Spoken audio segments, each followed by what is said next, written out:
Oh, hi. Hello, Louie. How you doing? Welcome to another Today's Decay. We missed yesterday, I'm sorry. It was a really busy day. We had a lot of fun, didn't we, pal?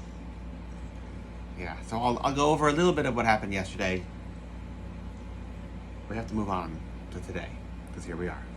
We can't live in the past, can we, pal? No, we cannot. On this day in 1888, Oscar Schlemmer was born. He was a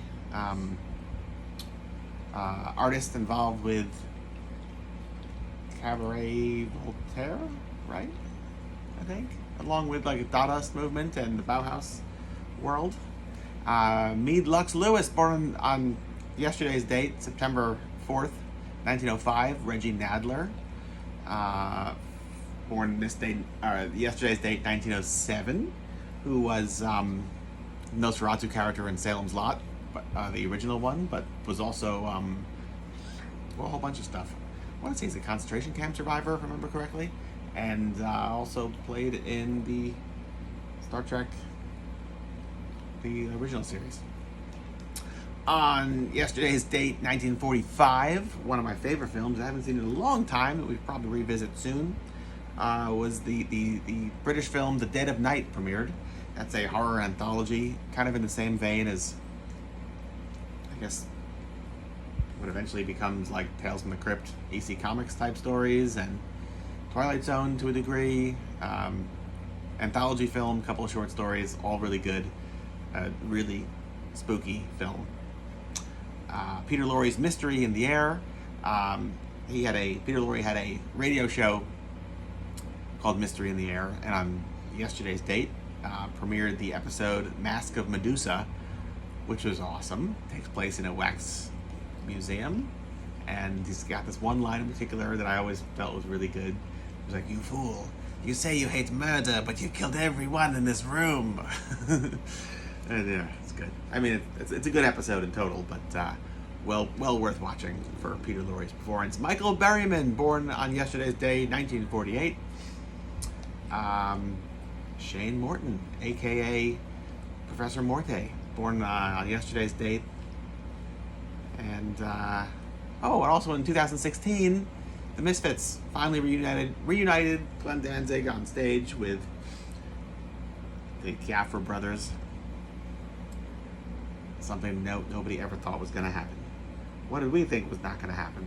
To make it to today? Well, we did. We made it to today. That's right. And on this day, September 5th, the legendary Stardust Cowboy was born in 1947. I heard this great story told to me by Nick Garrett, who was the original Meteors manager, that him and Bal from the Stingrays brought him over, mid-80s, I don't know exactly what year, and he didn't have a trumpet.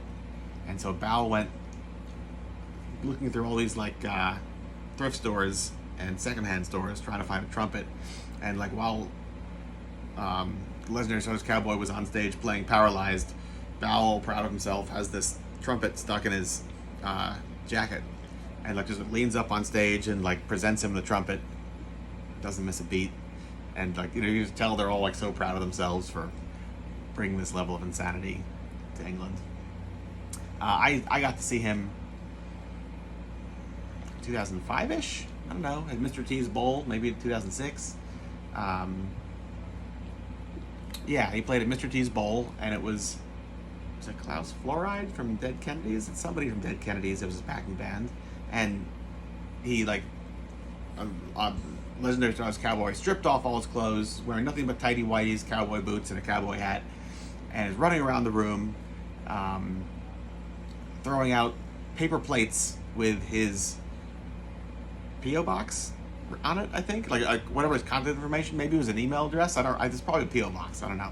And I just, point is, he still got it. We were supposed to book him for the second New York Rumble, right? Or was that Hazel Adkins? One or the other. I think Hazel maybe was 2001 Rumble. Didn't happen. It was a month after September 11th. It just wasn't in the cards. But what was on in the cards on this day, 1978, the Doomed played their first show.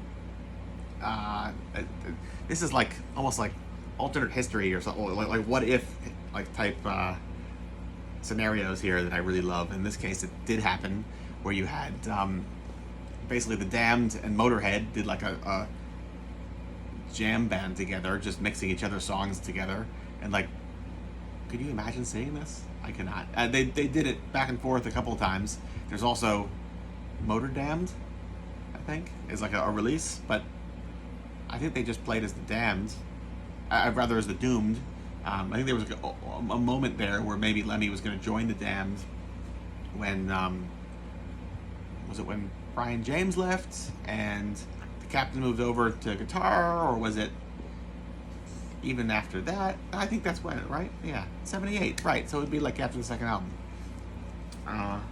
Anyway, to have been able to see the Doomed, if only. Well, there's recordings of it which you can listen to today, should you find the time. And for tomorrow, I promise I'll find the time and we'll do more of this again. I'm sorry to miss yesterday. Anyway, yeah, me and you, what are we gonna do? Let's blast the Doomed, shall we? All right, goodbye.